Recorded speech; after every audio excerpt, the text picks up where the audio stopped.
interview tonight is with Mr. Fred Brantley at his home, 2006, and we appreciate you, Mr. Brantley.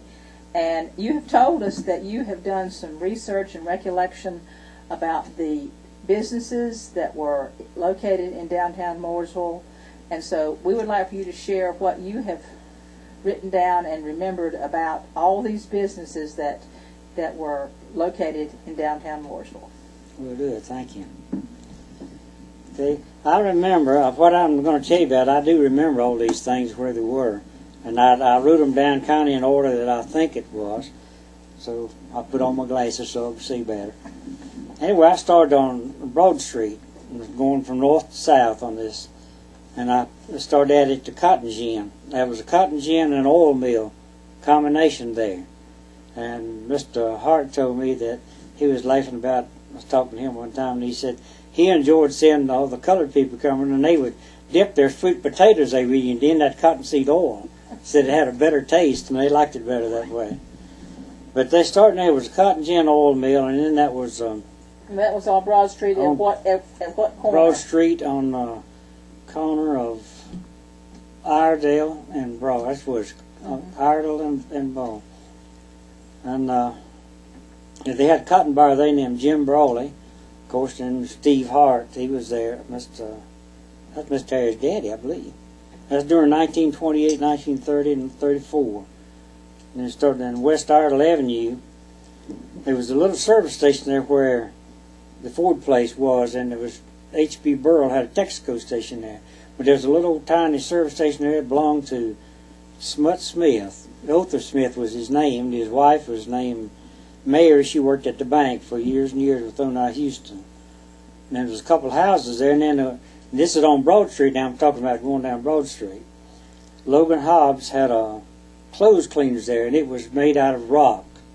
This little small rock over the whole thing, and then there was another house or two, and then the old Calvin Funeral Home was next, and it was facing Westmore.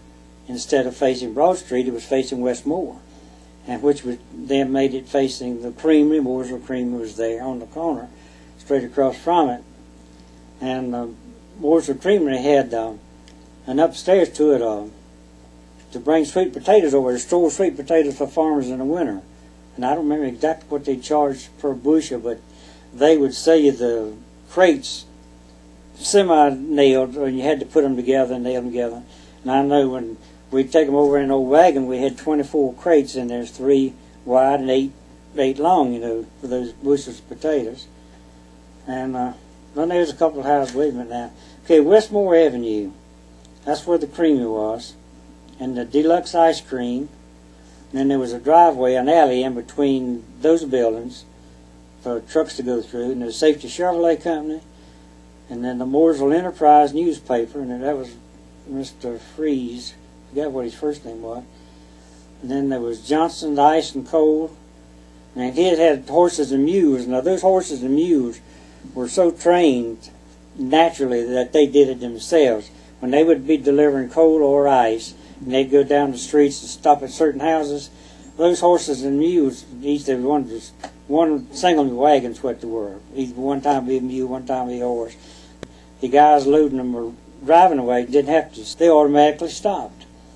And they knew their delivery route. Oh yeah, they knew their delivery route, both winter and summer now. And they kept those old horses and mules down there behind, next to Academy Street, behind where the Johnson's grocery store was. He was on the front. And there was Johnson's Groceries after that. And then the building loan was there, and the telephone company was upstairs over the building loan. And that was on the corner of Center and Broad. Then we go down from Center Avenue, farther south end, it had a Colvard. I don't know where you remember Colvard Furniture, C-O-L-V-A-R-D. That was the furniture where Fred Brown's automobile parts was. He was in there for years. And that is a police and fire station beside of that. And upstairs was a courtroom and police department upstairs. And then there was a pure oil service station owned by the Smut Smith, or They called him Smut. Oath was his name, I know. And then it was Sherrill's Buick dealer, and that was Jimmy Sherrill. And later Ameren took over that, and then it was Bud McKnight after that. And then there was a Gulf service station there on the corner of McClellan and Broad Street, and it was owned by George Hilton at that time. And then Mr. Teen Overcash got it, and then Floyd Meadows got it. So that was West McClellan Avenue now. Joining that next street, there was a whole block there, almost half a block, was empty. That's where the R.C. Lee Ryder amusement here in that particular place. And that was a meeting place for... That was before Teeters was built. Oh, yeah, that was way before Teeters was built. Way before them.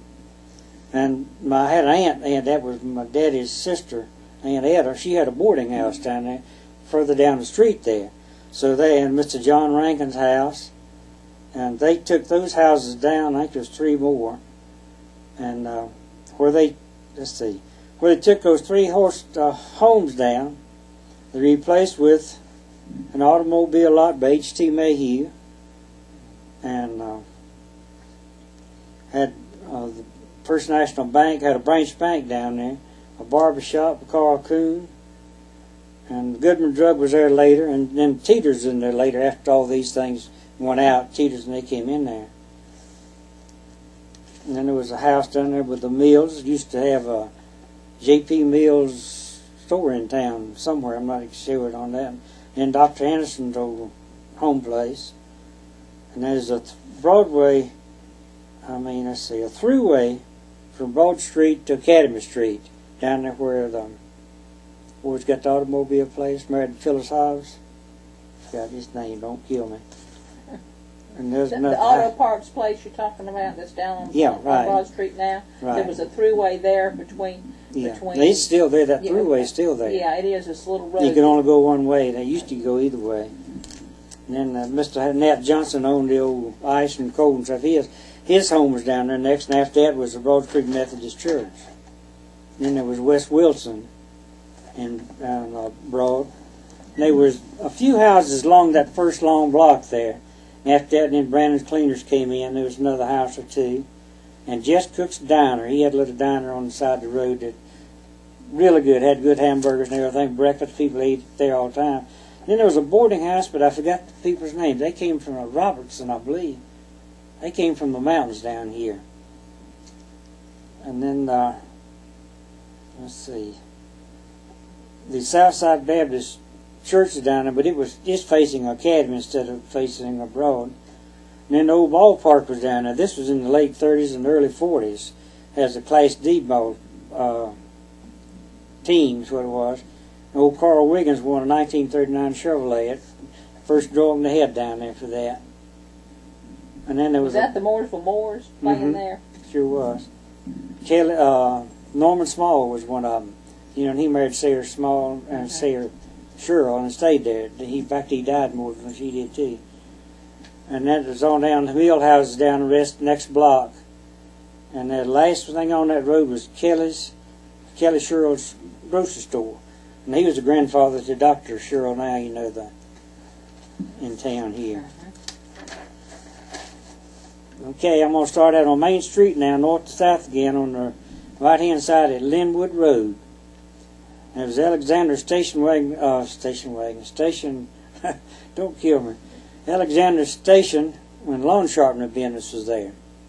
And there was the house that Paul Bradford lived in, and then it was Brawley Seed Company. And that's been there for, I don't know how many years. Since 1948. 48, okay. Now, John Smitko, he died a couple weeks ago. He had, what do you call that little thing? Tasty Freeze. Yeah, that's what it was. I forgot what the name of it was. And it had that, and then it had a car wash there. Was Floyd Deaton was behind that with his upholstery shop. And then Mr. Thad Lowe's house, and Dr. Painter's, and Wes Stewart, and Mr. Charlie Gunner's house, and Dr. Skeen in Dr. Skeen's office. Now, 801 or West Park, that's where Mr. B.A. lived, on that corner there, didn't he? No. Where did he live? He lived further up on Main Street. Mr. Charlie Troutman lived Charlie lives there. No, but not on that corner. Okay. The Max. Well, when I came along, Phil and Catherine Mack lived on that corner. Yeah. The corner of Broad and Main, across from where the Catholic Church is now. Where the restaurant is now, the Mexican restaurant. But B.A. Troutman lived on up closer to where the A&P later built. You know where I'm talking about? Oh, yeah, right. The next, on a couple more blocks on Main Street. Yeah, down below that arch then. Yes. Yeah, okay. I was thinking he lived up there in that big house on the corner there. No. I'm glad you told me. So then the next one was West McNeely Avenue. There's a house there, and then Brim Smith and all of them lived there. And then Dr. Wyke ended up putting a place in there, and then John Reed's. I tell you, somebody else who lived right along there too was Robert Holshouser. Robert Holshouser. Yeah, he did. He lived on Main Street. He did. I can tell you who lived on Main Street from McNeely up to Statesville was Carol Beatty. Right. And then the Smiths. Yeah, Harry Smith. First, that's right. And then the Troutmans, Roy and Mary Troutman. And then beside them, well, at one time the McLaurens lived there. And then the Holshausers, next house, long time ago, Aunt Mary and Aunt Nancy Jones lived there. And then the next one was the gas station on the corner. John Reed. Yeah, John Archer's place. Mm-hmm. Okay, then we'll go to West Statesville. I'm glad you filled me in on those things, because I just didn't remember. I remember where they lived after you mentioned it. I remember. Well, B.A. Troutman's house was torn down when the A&P was built. So that was probably in the mid-50s, late 40s. I can't Could remember. have been. Sinclair Station was on the other corner, directly across from Redding. Mm-hmm. And then the A&P was in there then. A&P. Then Moore's a furniture company, and the Troutman Lumber Company. Mm-hmm. And then there was an alley going to Oak Street between those buildings. Mm-hmm. And then they had the Foundry. Now, Mr. Shimpock had a little store right Yeah, he had one in there. Right along in there. Well, he had one on Oak Street, too, out there. Yeah, but then he had one corner. on Main Street, too. They had, and Mr. Tom Brantley had a station in there. Mm-hmm. And I understand there was a flour mill in it at one time, and it burned down. Yeah, but then they rebuilt it. Yes, they rebuilt it. And that's where Bay State Milling has all of that area now. Yeah, they really accumulated a lot. And there was a cotton warehouse back in there behind the old flour mill down there. Mm-hmm. Did you mention the Ironworks, the foundry? No, I didn't, but I got it down here. Yeah, the foundry. Where's the foundry? Yeah, I did. And then was the flour mill. Wasn't there was a cotton gin along in there? There was a cotton gin right in there. Yeah. And I couldn't burn that. Cotton mill burned up in that one too. I think so. It did. And there was a blacksmith shop back in behind that thing there, Mr. Eli Campbell. Old fellow lived down here at the end of the road. And he had an big old mule down there, and that mule would holler. You could set your watch by it. 6 o'clock in the morning, and he lived right down the road down here where 150 is. At 12 o'clock noon and 6 o'clock in the afternoon, that old mule would bray about 3 times. You could hear it every time. We hear way up here, you could, and that was amazing over there. But Eli Campbell was out and had a son named Henry, and he became a school teacher. And Henry died several years ago. He was real young when he died. And Johnny Powers in there at the bakery, and Vesta Christie was stationed. Texaco, I believe he had. And the Ham Plumbing, and then the Barger Brothers. And the ARP Church, I don't remember what year they moved that. Do you? I don't. And then back up Main Street, across the street, was Lutheran Church, St. Mark. That's what I was trying to think of, too. And then Calvin Funeral Home was moved up in there. I forgot what year they went up there. But I don't remember them being down on Broad Street. I only remember being on Main Street. Well, Calvin Funeral Home, last thing I had on that thing. Then Iredell Avenue is McNeely's service station and oil. Mm-hmm. And there was a house in there Mildred Fairstein lived in for a while. And there was Ellis Garage. That was Percy Ellis' garage. And he had daughters, and Rachel and Josephine. Yeah, is that what it was? I think so. I've forgotten them. And that later became Troutman Shirt Company. And then that's where Troutman Shirt Company started, right there. On Main Street. On Main Street, yeah. And then there was an alley in there beside Spencer's Cafe, City Cafe. And then Western Auto was in there. Webb and Hugh McLean's store. Now, I'm not sure the exact order they were in there, but then Howard's Baxter Barbershop. And Miss Sam Farr had a dining room up there during the time that there's so much military thing going on, because the kids that was cadets in Davidson College, they were up there all the time. They had a pretty little girl working in there, and they just loved her to death, you know. And Mooresville Drug, Dr. Templeton had his office over Mooresville Drug at first, and then when he died, well, Dr. Feeser went in there. And then there was Neagle's Grocery. Bill Neagle's daddy had a big grocery store there. And then Johnson's Hardware, Con Johnson's Hardware was on the last thing. Am I going to be too slow? You going to take up too much of your time? No, this is great. Don't kill me, just love me. Yeah, I have 20 more tapes. So, okay. You know, so on the right side, it was Merchant Farmers Bank was on the corner there. And Dr. Void's, as a dentist, was upstairs. And Merchant Farmers Bank was in that building that's on kind the corner, kind of a rounded building where, yeah. where the bakery is right. today. And that Overcast Shoe Shop was back in the back end of it, facing Moore, yeah, was facing Moore, Mr. Gothard Overcast. Is that where that sewing machine shop is now? That Pops sewing machine? I don't know what's down there now. The tilting bees and all that. The only shoe shop you got now is Miller's in it down there at Yeah. okay. And Goodman's, George Goodman had a barbershop there. George and Walt Goodman. And then Mr. Charles Mack, years ago, they had what's called a candy kitchen in there beside those things. And then there was Mr. Goldstein's Economy Shoe Store, Miller Drug, and Dr. Wren's office upstairs there. Whose office? Dr. Wren. Dr. Wren. He started out there in that office. And then they had a vacant lot there beside the Miller Drug Company. And all on the weekends, on Saturday or whatever, the people that had anything to sell and wanted to do things with, they would congregate there, and they'd sell chickens, little old pigs, and everything else. And they had a little hot dog stand there, a little metal, oval-shaped metal roof on the thing that sold hot dogs and hamburgers on Saturdays there, too. But in Mayhew McNeely Grocery Store, that was next. And they had an apartment upstairs there. And this Mr. Side Mack's store was next. And they had double doors. You go in one door was for the ladies on the right side, and you go in the left door was for the men on the left side. Mr. John Mack. John Mack and Sons was the name of the yeah. store. Well, Side was your daddy. Side Mack was right. Side yeah. Mitchell, but it was yeah. named called John Mack and Sons. Right. Wait a minute here. Now, next was a little small store where the shoe shop is now. The Miller Shoe Shop was Mr. Badge Goodman's grocery store. And then adjoining it was Mr. White Neal's Meat Market, where Setzer's Jewelry is now.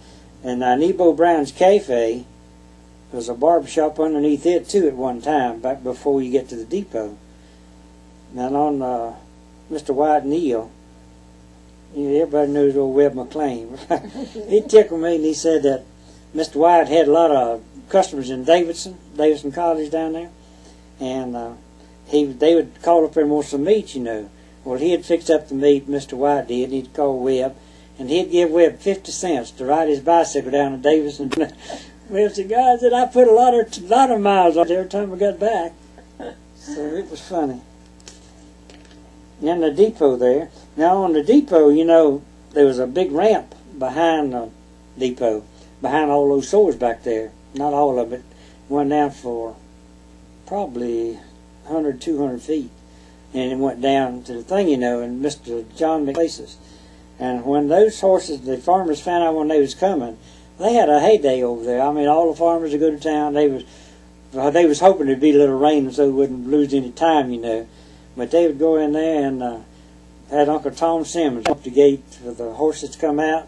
And those horses started coming down that ramp, you know, and Uncle Tom would be riding his saddle horse, and he'd come up behind the stores to Moore, make a right there and go up and go down Main Street. All those horses and mules would follow him all the way down through town to their barns down there on left-hand side, the other side of McClellan Avenue, and down Church Street.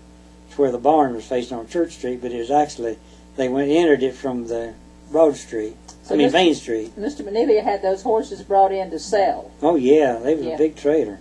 Trade all the time, and somebody would trade with him every week. And Henry followed about the same way, and he had down where Nelson Roy's Western store is.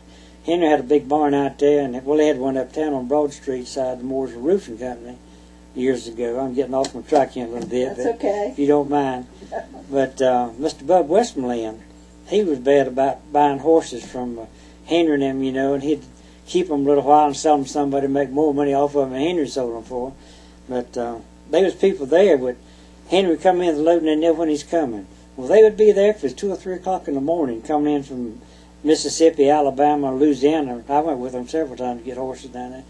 And they'd be there waiting on him. And some of them would trade with him every time he come in with them. And they always got boots, Didn't like it very well. In a few days he'd coming back. Henry said, well, I got to have little boots. Said, that's a better horse than that and what you got. Says, you got what you wanted to begin with. All those things, But that was funny. That was a big day, though, when the horses came to town. Oh, I did. I left off a thing on West Center there at the depot. Right below the depot was West Center. And that's where it curved around there. Well, Ollie Kimmons used to have a taxi stand right there on that, right against that bank there. He just had a pole up there and a box on it with his telephone in it. And there wasn't anything else there because when it rained, they were sitting in their cars. They didn't have a building out there or anything, just worked off of that. And old Webb drove taxi for him every once in a while when he was real young. So, I'm going to go back up to Statesville Avenue. Now, you're going to probably have to hit my McLean's Supermarket. Harding Rogers. Did I get those others?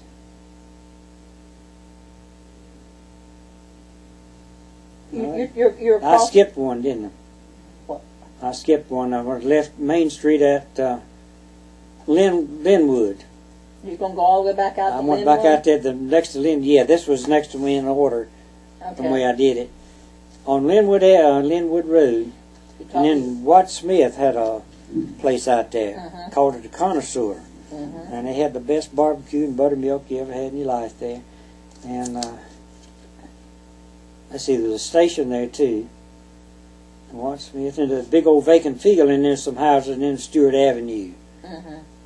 And then Park Avenue, there was houses there, and Dr. Sloan, Dr. Trivet, and there was one other house in there too, wasn't there? Where that little church is, where the Catholic church is. What kind of church was that before they came in? It was built as a Catholic church. Did it? Yes. Okay.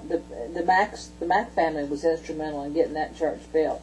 But there was also a house. There was a house there that had 2 apartments in it. Now I'm talking 40s. I don't know how far back you're going, but there was a house beside the Catholic church that had a couple apartments. in it. Yeah. Now that house originally belonged to. I think it was the McGraw house. It might have been.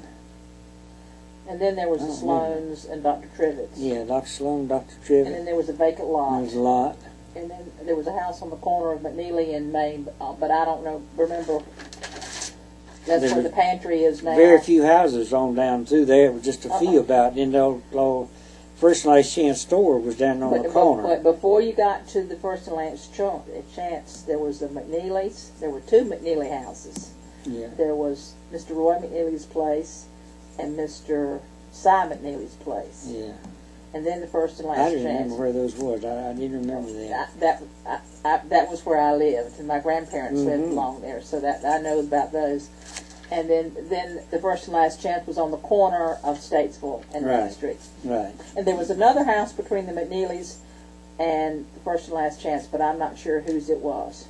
I forgot. Okay. I don't remember. And then where you started with the McLean Supermarket on down. Yeah. Okay. That McLean Supermarket and Harding Rogers home. And then I don't know how many homes on down there till we get down to the Melkers. Well, the Melkers had a boarding house there, didn't they? Yeah, but the Schulenbergers lived there, and Miss Willie Kilpatrick lived there. Did you know? You didn't know them? Well, I knew them. And then Miss Melker, and there might have been another house along in there too. But I know that the Schulenberger sisters lived somewhere along in that block between Statesville and Institute. Yeah, And then Miss Willie heard Kilpatrick, and then Miss Melker on the corner. yeah. Miss Melker did have a boarding house. Yeah, that's what I thought they had a boarding house there. And that was which church was that now? It's right there. That was the St. Mark's Lutheran. Yeah, Lutheran, that's what it was, yeah. And then Carolina Tire Company went in there, and the police department and fire department. Mm-hmm. That's what it was. Okay, those houses in there was Gene Ballard and Mr. Erskine's daddy. Nat. No, not his grandpa. Yeah. Mackey. Mr. Mackey lived along there somewhere, didn't he? Yeah, he lived below him. I think he lived, but the Smith was right beside Gene Ballard. Okay. That was a big house there. Okay, and then and Miss Octy Brown lived along there somewhere. Yeah, she lived in the little house where with the Ballards. Her daughter was Brown, wasn't she? Wasn't that's who married Gene? I don't know. I think it was. I don't know the Ballards. I don't know who you're talking about. They used to. I forget what he did. He had a business, a trucking thing in 1936, hauling freight and things. Mm-hmm. Okay, we'll go down to Iredell Avenue then. Oh, wait a minute. Before we get to Iredell Avenue, Miss Cabin lived along there. Miss Cabin lived on that side of the street. Yes, she did. I've forgotten a bunch of those things. I should have just got in touch with you to begin with. But I was just trying to think of the ones that I would remember. But well, I remember Miss Cabin. I remember those because I walked by them going to town. And Miss Cabin lived along there. Yes, she did. And the Smith house was kind of in the circle where the town hall is right now. Right. And Miss Octy Brown was along there somewhere, and Miss Cabin, and I'm not sure. I can't remember what was down, but on the corner between Miss Cabin's house to the corner of Iredell, I can't remember. I know there was a Family Dollar store there at one time. But that's probably later than what you're thinking about. Okay, go ahead. Okay, Mr. Ralph Sloop's house down on the corner of Main and Iredell. You remember that? No. Anyway, it was a two-apartment thing. Mr. Ralph, they lived there a long time, and Dolly and June and Harry. And then they bought that house over at the other side of the hospital. And when they built that little store over there with the beauty shop. Okay. And then they had, next to that was a post office. And Duke Power's in there, and then Martin Shoe Shop, and Smith Cleaners, and then there's a Gulf Station there for Marshall Crouch had, and back of that was a garage, and Jack Deaton had a tin shop in there, called Tin Shop. But and then there was a vacant lot, and that vacant lot, the only thing on that thing was Flip Beaver's taxi, right there next to the, and that first building years ago was Whitley Wilkinson joined that where Leonard's is now, or used to be. And they had let's see, and there was a theater there on Crystal Palace. Crystal Palace beside Whitley Wilkinson, going down after where old Flip Beaver was, you know. Which State Theater, that's where State Theater is, or was now. They really went in the same place that the theater was, only just further down. Tell me about the Crystal Palace. That fellow Gresham, Aubrey was his son. C.I. Gresham, I don't know what that C.I. was. I think they came from Gastonia somewhere. But he had that theater. And his son, Aubrey, married Grace Brown. You know, Grace Gresham worked for Dr. Taylor. She was a nurse. And the only thing I remember about it was when I saw a movie there one time. And that was made like it was streaked all the time, you know. It looked like there was something falling all the time on the screen, but it wasn't that. But was this was during the time of talking movies, right? Or was this silent movies? No, it was talking movies. It was talking movies. Yeah, right. And then after that, they had Belks and W.P. Carpenter had a grocery store and a clothing store. And upstairs he had ladies' clothes up there and the men's and thing down here. But the grocery store part, it was in the ground floor. It was on the ground. They didn't have a floor in it for the groceries. And I remember they had old barrels of salted fish and everything in them. You're sitting around all this thing. Daddy worked over on Saturdays. So he'd bring some of those old salted fish home. I wasn't crazy. He and Mama liked them. So. And then Kelly Brothers was the last thing down on that block. But that's where the Harding Rogers went in there. He took in the store where it was Carpenter's and Kelly Brothers both when Kelly's moved across the street up there. And that was People's, when Harding Rogers took Right. it was People's That was Furniture. People's Furniture, right. And on the East Moor there, now Paul Cherry had a Plymouth and Dodge dealer right there on that. And down on the corner of Church Street and that Moor was Post and Grocery. Another little tiny grocery in there, which later was turned into a beauty shop. That was a Moore and, later beauty shop. Now, going back up to Main Street there on Moore and Main, Carl Johnson had a gas station in there. And then Harry Keeter got that gas station. And when he had a combination taxi service and the gas station both. And he had Irvin Goodman driving the taxi. Irvin Goodman was the son of Mr. Badge Goodman that owned a little grocery store on downtown there, beside Mr. White Neal's. And then they had Raylus's in there, which later turned into Delk 5 and 10. And the Carolina Theater that Mr. B.A. was well familiar with. That was his buildings and theaters. He used to come. I worked at all three of these theaters in Mooresville at different time, every one of them. I started out popping corn down to Old Moore Theater. You'd pop 20 bags and sell them for a nickel, and you get a nickel out of that dollar that you took in. And then I started taking up tickets, and then we learned them run projectors and the whole deal. But I worked at all three of them after Mr. Groom bought them all. So I was just up and down the street all the time then. But Mr. B.A. come down to Mr. Carolina? B.A. and what was her wife's name, grandma's name? She was Louisa. a Houston. Louisa.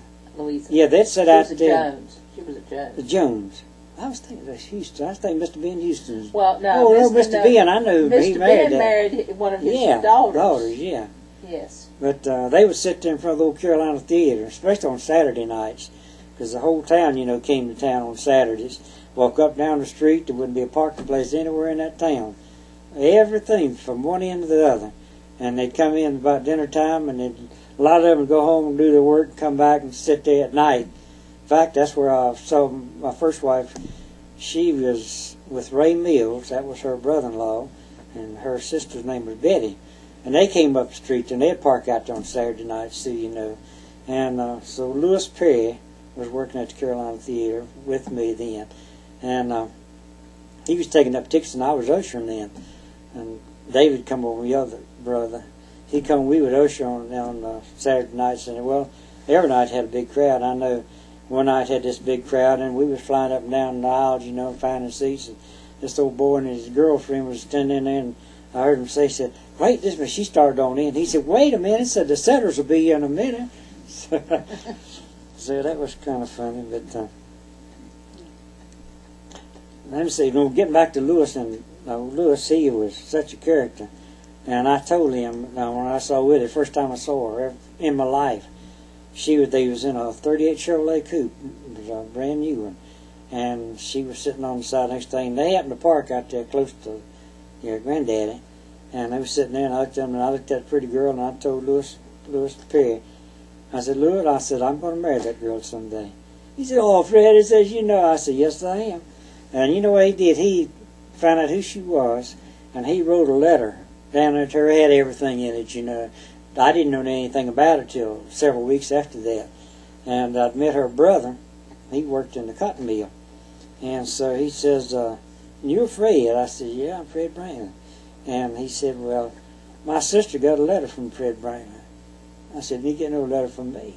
And he said, yes, you did. I said, kept and said, you were supposed to be some special fellow. Said, you had so much in there about you. And old Lewis started laughing. He was up there standing at the theater. We was talking. Lewis started laughing. He said, "Fred," he said, "I thought I'd fix you up with her." And we ended up doing it, and I did marry her. And I never had another date with another girl in my life. I just met her, and I just knew that was it. And so I'd take 2 or 3 nights a week and go down and see her when I had no car to go, you know. And but she was well worth it. She was a special girl. I want to stop just 1 minute. Turn it off a minute. Okay. Well, we talked about Paul Cherry and Harry Keeter, didn't we? Yes. Carl John. Okay, the station theaters. Yeah, that's where I got down. You stopped at the Carolina Theater, right? Stopped at the Carolina Theater. And there was a lot there in one big house in the middle of that block.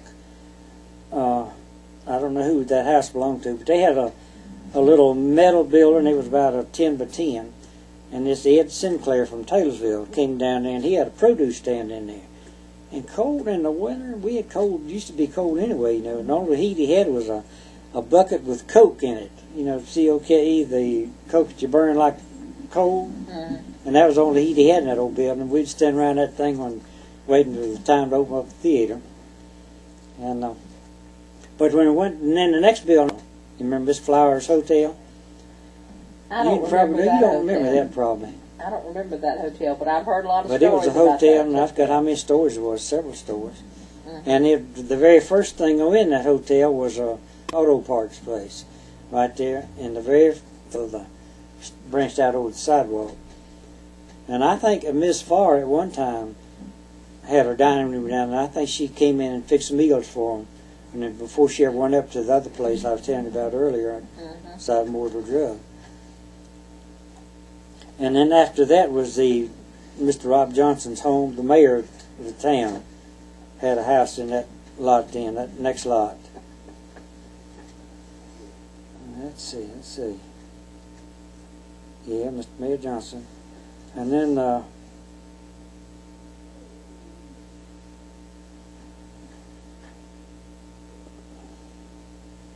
know. The very next little building was Sis Overcash's beauty shop. She had a beauty shop down there. And right beside that was a little tiny radio repair thing, and which was real new. Everybody had J. Will Brown in that thing. And then we had Humphrey's Jewelers, and then Overcash Barbershop, and then the Moore Theater. And that's the one that Mr. Red Craver came up and gave Tony. Mr. Gresham had brought him up years ago. And they had an apartment upstairs. And so then Anderson's Grocery, which later became Robbins Grocery, and then later Miss Stevens Furniture Company. Then it was Turner Hardware, First National Bank for Mr. C.P. McNeely, and Fink's Jewelry, and Goodman Drug, and Dr. Sloan was upstairs there. And then on down on East Center was Mayhew's Dry Goods Store, which later became Marr Brothers on the corner. And that rose at 5 and 10, and Dr. Trivett was upstairs over there. A telegraph office and a beauty shop at Rachel McLean. That was Uncle Jess McLean's daughter. And her sister Fanny was Dr. Sloan's nurse. Of course, all of them died real young. And then sometime or other, got Blackwell Furniture came in there. I don't remember the exact date. And J. Nance had a garage back off of the road there. And then the next building was Kermit Smith's Sinclair Gas. And he had a taxi stand there and a freight hauling. He had a couple of trucks that hauled freight all the time. He'd go up to Baltimore and different places. And was that on the corner? it was right on the corner. Of right on the corner. Main and McClellan. Yeah, right there. That's where it was. And then there's East McClellan. And Bunch Funeral Home was down there, you know, for a while. And then, of course, Ingram's Restaurant was in there. Whataburger. Oh, Whataburger's still there doing good. You eaten one of those lately? Not lately, no. Have y'all ever eaten a Whataburger? Yep. Those things are amazing, aren't they? Oh, Good. yeah. Well, now before Whataburger, wasn't there a house there? Yeah, it was a big old house. That's where Bunch's house was. Bunch's funeral home was. Yeah, that's where Bunch's funeral home was, in that great old big home. Mm-hmm. That's right. And then after those was Mr. Cora Freeze's and Mr. John T. McNeely's home. There's several homes in there. I'm not sure who. But the horse barn was back in behind all those homes They was facing Church Street. Like I tell you about Uncle Tom Simmons brought them down on his little saddle horse. Now, I don't know what year the library got in. That was what, 39. 39. I was thinking 38. Yes, it was. Well, it was dedicated in 39. It might have been started in 38. In Harris home was all that whole end down there then. Then the debt to a child daycare for the Mooresville employees' children. Whenever he built his home over at the hospital, Dr. Taylor, that's when they changed that whole thing around. In West Wilson, there was mill houses. There was some of the Bradys. I don't know if you ever remember the Bradys. There's Betty Brady. Did you ever know her? She worked in Stone Street's Cafe. I saw her the other day. She's still living. The only one still living out of the whole family. There's a bunch of them. There was 3 houses. The first 3 houses after you pass West Wilson, there was a station there at some time or other. But these houses, I know all of them were Brady's, brothers and sisters for 3 houses in a row down there. Before you got down to Stone Before you got down to Stone Street's Cafe. Of course, there's a laundry down there, you know, and then the Stone Street's Cafe, and the J. White Drug, Harrington Pool Room had down there. And then Stone Street's grocery store is F.D. Stone Street's. And Reese is one that ran that one when I knew about him. And then there was a barber shop by Mr. Starnes, another beauty shop, and then one house there, and that was Ms. Sloop. Her daughter married James White. And I don't know if you remember them, but they have a son that's got a kind of a paralyzed arm or something. I know who you're talking about. That's who it is. And then there was Mooresville Cotton Mills all the way down to Brawley Street, or Brawley Avenue rather.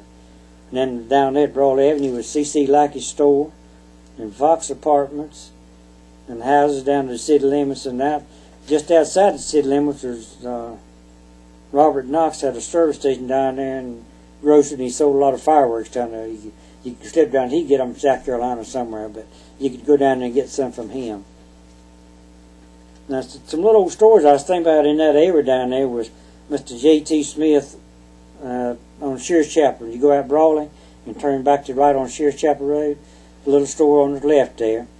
And J.T. Smith, he had 2 daughters, Sally, and Sally married Theodore Ridge. And I forgot what the other one's name was. She never did get married. And their son, Watt, had the corner store right there on the thing. And there's Bumgarner's corner of Brawley, and corner of Brawley, and I don't remember, it's a side street, goes off to the, angles off to the left. Then Mr. L.P. Young's daddy had a store on Young Street. And that was just those little old stores I was thinking about. And there was one over on Rainbow Street was... Where was Rainbow Street? That was when you go out Brawley and take a left when you get to Shears Chapel Road, and just go and follow it around, and it circles around the hill down there, and it's called Rainbow. And those mill houses, you know, the mill rented them for $1 a room, those houses. And that's how a lot of people saved their money, you know. And that Willie's brother, Willie's my first wife, her brother Clayton, and her sister lived down, one of them lived on Rainbow Street. And he had hogs down there. Everybody had hogs, you know, chickens and the whole deal. But he had his thing so clean, he took a water hose every day and he got home, washed his hog pen out, and he'd go down that old, what's called old dye branch. All the water running from the cotton mill, this dye branch went way on down through the country, you know. Well, old Clayton was washing his out every day with cleaning out his hog pens with that thing. But of course, it wouldn't be no worse, it didn't smell any worse than the dye branch did. Oh, it smelled bad. I worked in the cotton mill there, and the first job I had was in the dye branch. I mean, not the dye branch, but in the dye house. Tom Boyd was our boss, Mr. Ware. He was an old supervisor from... Well, tell us why they call it Dye Creek. That was where, just because that dye water was turned loose there from the dye house, run all the way down, way on down, the miles down through there. They say some days it would be red, some days it had different colors, yeah. That's true. But it had a terrible lot of sulfur odor is what it smelled like, you know. Real bad. Well, is anything else you want to tell? Now, I know that you worked at John Gardner's drugstore for a long time. Tell us about working at the drugstore. Yeah, I went in the drugstore. And when I was working for Perry down at J. White Drug, you know, drug salesman came, and I'd been there about 5 years, and old Perry and I got along real good anyway. Speaking of Perry Waters. Perry Waters, yeah. And Monk Melker was down there. You remember Monk Melker? Yeah. Anyway, he was a druggist down there during the war. He's the only one who was available at that time, so he was in there all during the war. And so he was in there, and I went in, and then he went to work for John at Goodman Drug, the old Goodman Drug up on the corner. And drug salesman told me about, said John had asked about me, something he'd heard about me, something. So I told Perry, and he said, well, go see him. He said, if he gives you enough money, he says, take it.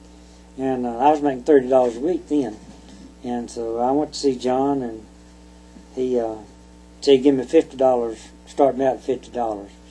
And so I went back and told Perry, and Perry said, good, Lord, says, go, says, save a spot for me. He said, I'll be up there enjoying you. He said, our business has been slow and everything, which it had been.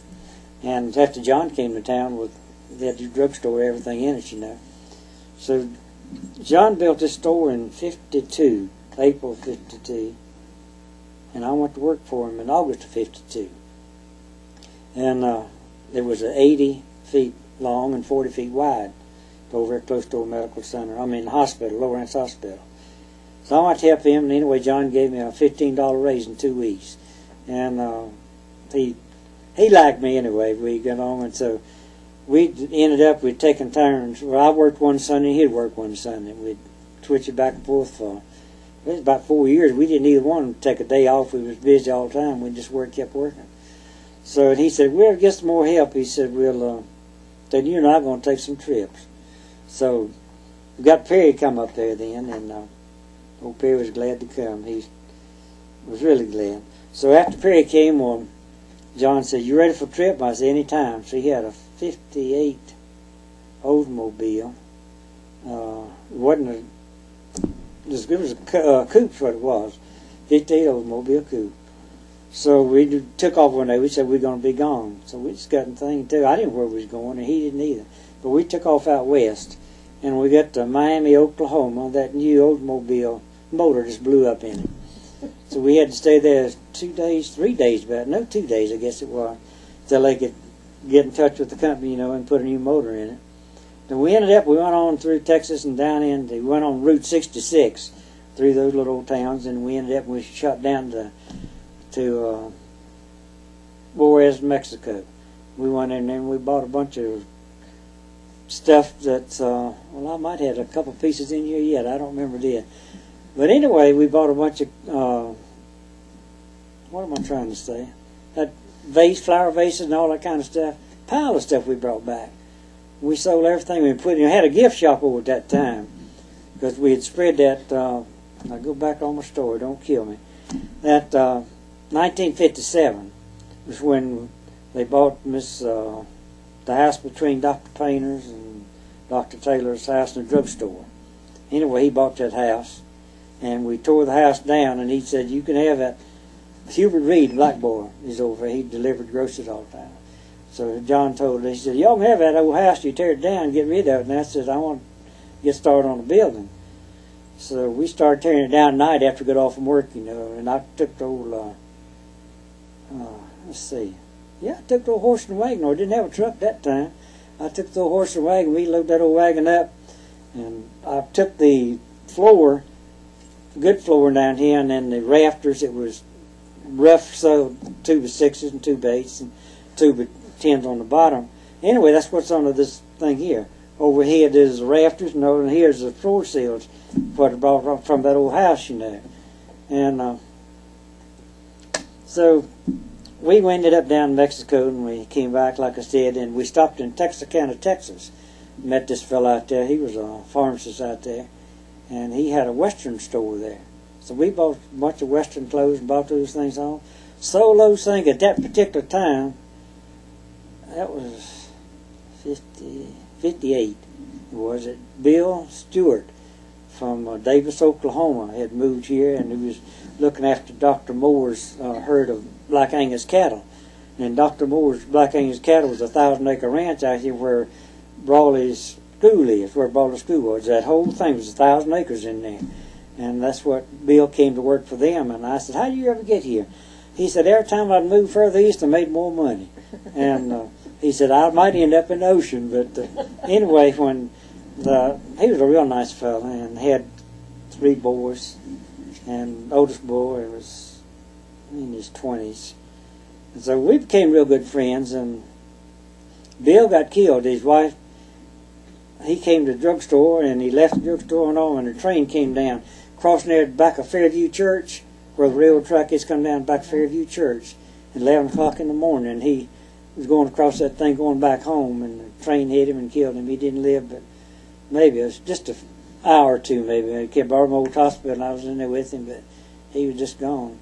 And that's how I got connected with them. And so after that, well, every time I was a day off, well, I'd go with Bill and the boys and take an Angus cattle to Winston-Salem and to Greensboro and Virginia, different places, to cattle shows, and they was showing these, like a 4-H thing does, only these was big Angus shows, And so Bill, since then, and he was here, and he had a business in Salisbury putting up steel buildings, and he finished that up, retired. He had a stroke, and he retired last year. So he decided he wanted to go back to Oklahoma where they came from. So he moved back out there, and he had one brother that's already out there, and he's a quarter horse judge for the rodeo, TRC rodeo is what he is, just his brother is. And he's the president of that thing, so they all big times out there now. And Bill's son trains cutting horses, and he's making big bucks, and he pays big money for all these old hybrid horses, and they have sales down in Aiken, South Carolina, Georgia, Augusta, and they tend those things. And I've been wanting to go with them, I hadn't had a chance. Well, so now after you and Mr. Gardner got back from your adventure out west, then you sold all those things that you bought down in Mexico? We sold all those things, and then we made another trip. Got a trunkload again, big ones, and sold. We had that gift shop, we took the old 40 by 80 part of the drugstore, and we added 120 by 80 to the side of it, to make the whole lot bigger. We took the old 40 by 80, which used to be the drugstore, and put a gift shop in there. And had a lady, Miss Penny something, I forgot what, she was from Hickory. She came in and had florists and had a floor shop in there too, gift and floors. Mm-hmm. And so, Lord's the mercy on days with Mother's Day and Valentine's and all those things, well, we would be selling corsages and everything else, And eventually that drugstore became part of the Revco chain. Yeah, 1968 is when they bought that. Mm-hmm. That's when Revco bought us out. And when did Mr. Gardner die? He died in 1970. I believe it was 1970, I think it was, son. He couldn't swim, and he had a place down at the lake, he and his wife had, Franny. And he has a pier out there, and has a that shaped roof up on the end of the pier. Mm-hmm. And we had a storm on Saturday night, and the wind blew it off, except it was just hanging on one spot from one corner. It's hanging down. And Sunday afternoon, well, he was down there, and he had one of those 10-pound weight belts around him, He couldn't swim. And June Reese was a school teacher, a real close friend of theirs, and he was down there with them, but he had gone out to see Dr. McLean, and said he looked back, and he saw, last thing he saw John, he was standing up, had a crowbar pushing against that 2x4, trying to break it loose. And then when he came back, it was down. And so I guess John was pushing on that and gave way with him, and he just went right in the water, and he was drowned right there at the pier, But didn't take him too long to find him. I know, what's them Heathcote boy was in this, he's dead now, but he told me, he said he'd never seen such a look of fright on a fellow's face in his life. Mm-hmm. Said his eyes was wide open, his mouth was wide open, because he couldn't swim, and he just went to the bottom. Yeah, you said he had a 10-pound weight? He had a 10-pound weight belt on him. Yeah. And he couldn't swim. He shouldn't have been all out there on the pier with that thing when he couldn't swim. But I always told all the ladies that came in, I guess but anyway, I generally kiss all the women I see and the girls and all. And one thing is all kind of my kids. There's always every time. Sue up here, if I see her once a day or half a dozen times a day, Daddy, I love you. And if she don't see me, she'll call me on the phone and tell me that.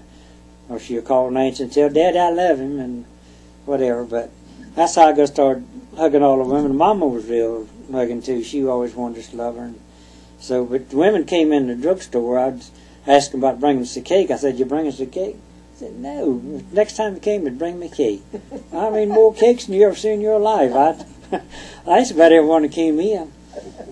But one lady came in. She had a little dog, little Chihuahua dog of some kind, and she's in there one day with it, and she had what'd she have, on the arm, I think.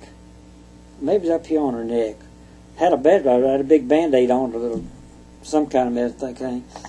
And I said, "What's wrong with you?" She said, "Oh, my little dog bit me." I said, "What'd you do to him?" She said, "I bit him back." And that's the one that been bringing me cake. I didn't ask her for cake anymore, not a single another time. I knew that little dog been all over her house. She loved that thing. Oh, well, Mr. Brantley, this has been a wonderful, wonderful interview. Was there anything else you want to share with us about life in Mooresville? I tell you what, this is, climate-wise, you cannot beat this area. You don't have too many hot days, don't have too many cold days. You're close enough to go to the mountains, an hour and a half. Close enough to go to the beach in about 3 hours and a half or 4. And it's a wonderful place to live. And all the people from up north have come down here. The children come, and then the next thing you know, a brother coming or somebody, and then next thing, Grandma's down here too, Grandma and Grandpa, which is great. It is a good place to live. But the only bad thing about it, they built a house, there's no place to ride a horse anymore. You have to put the horse in a trailer and take it somewhere. And Webb McLean and I used to go to Blowing Rock about every other Sunday, because I worked at the drugstore every other Sunday. And he was off every Sunday. So he'd go with somebody else when I wasn't on, but he went every Sunday. So we'd go up there and ride horse, and you never knew when you left with Webb what time he was going to get back or where he was going to end up going. So we'd go up there and we'd ride all over the Blowing Rock in the park up there, The Parkway. Yeah, and what they called it was a Cones Park, that's what they called it. Mm-hmm. The Cones Mill in Greensboro, they owned that big whole thing up there, and they built that big old house up there on the park, in the park. So we'd go up there and we'd ride all day, and sometimes the moon would shine pretty. He said, "Well, let's just make another round." And we'd go around, and we wouldn't get away from that place at 9 or 10 o'clock at night, And then we had to stop at if we came through Taylorsville, if the steakhouse wasn't open up there in Statesville, if it was too early for that or too late for that, we'd stop at Hungry Bull Steakhouse and get us a steak, come home on it. If they were closed, we'd stop at Hardee's up there and get roast beef sandwiches coming home. Same thing every time we went to Webb. But you never knew, and we always had to stop in Stony Point and see Tom Coley. He was a guy that delivered Pepsi Colas down to Webb's store. And he had a big birthmark hanging on his face. It was real dark blue and hanging down kind of like grapes. It was about 4 or 5 of those things. Why he never had them removed, I don't know, but maybe he was just afraid to do it. I don't know. Maybe doctors talked him out of it. But that's where we stopped every Sunday night coming home to stop and see him. If he knew anybody, we always made a trip to go by and see him. He told some funny tales, I tell you. Well, you have lots of wonderful memories of Mooresville. I do have some good memories. I tell you, when talking about the old theater and that one, I got what year this was. Was that the mic doing that? Mm. Was that the mic? No, that's your chair. Maybe I'm sorry. That's okay. Sorry. At 1938, this is up to State Theater down when this was happening up there, that Crash Corrigan came, and he was with the Three Musketeers. I don't know if you're familiar with the Western Stars. I looked at them and I was, John Wayne played with him some, and what's the other fellow's name? But Crash Corrigan was a big famous football player, is what he was. So he came here, and he had world champion yodeler with him, Hal Carey. So I had me a good-looking hat, and I go back to this. Don't kill me, just love me. I want to tell you this. Anyway, when I got my first job, I got in the cotton mill. Well, they had a pair of black boots and Sears Roebuck for $10. I ordered those black cowboy boots, and this fellow Wall worked down there in the mill beside where I was in the dye house. He put white leather on rollers so that the yarn going through whatever they made with this white yarn, white string, which they wouldn't have any grease marks on or anything, it'd be clean, you know. So I told him, I said, I need a star out of this white leather. I said, John, what's the movie? And I said, John, on his boot. So he gave me enough of that white leather, and I got right, sew those stars on the front of my boots, you know. And that's how I got my first pair of boots. And then I ordered me a cowboy hat after him. It was called Miller Laloo, L-A-L-O-O. It was made by the Miller Stockman Supply in Denver, Colorado. I believe it was Miller Stockman. No, it was Denver Dry Goods, what that one was. I ordered two different places.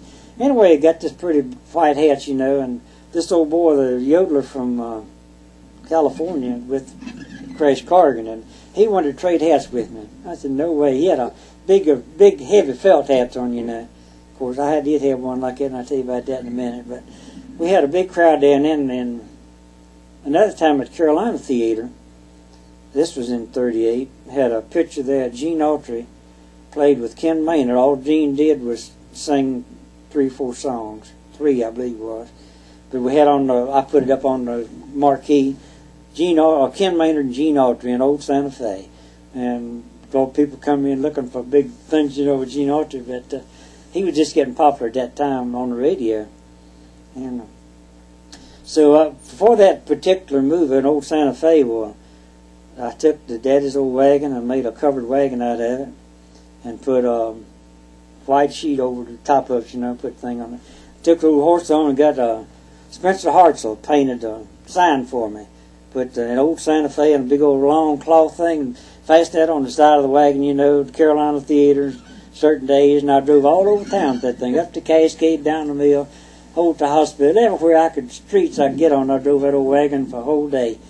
And advertising that Old Santa Fe. I bet a lot of people came up Oh, yeah, they did. They really did. And talking about another cowboy hat, and this was years ago down in W.W. Rankin building where Mayhew McNeely not Mayhew McNeely, Mr. Mayhew did. Mayhew and Rankin. Anyway, I was in there one day, and he had a cowboy hat there. And I just a little old thing, I don't know, about 12. I had $2 in the pocket I'd got from picking cotton from Mr. John Allman. It took a long time to get $2 picking cotton. Anyway, I had that $2, and I said, how much that hat? And Mr. Vic Brown says, $2. So I gave him that $2, put that fit in it, though, thank goodness. But it was a heavy duty, looked like a Tom Mix or Buck Jones hat, you know. Great big, and I wore that thing around. I thought I was good stuff. Rode a horse, and Mr. Will Follett, he used to have a horse, he traded horse. He had a barn up here. And every time he get a little horse in, I'd go in and see some horses I thought I could ride. I'd get on and ride them, you know. And he had one horse he got, was a trick horse. Pretty thing, it was brown, white, spotted. And I rode that thing on the theater. I'd touch that horse on the knee, and that horse would lay down. And, but that was a lot of fun doing those things, too. And talking about the town now, Daddy, when they put the concrete streets out there, well, Daddy worked for them, whoever was doing the work. And he came home in afternoons.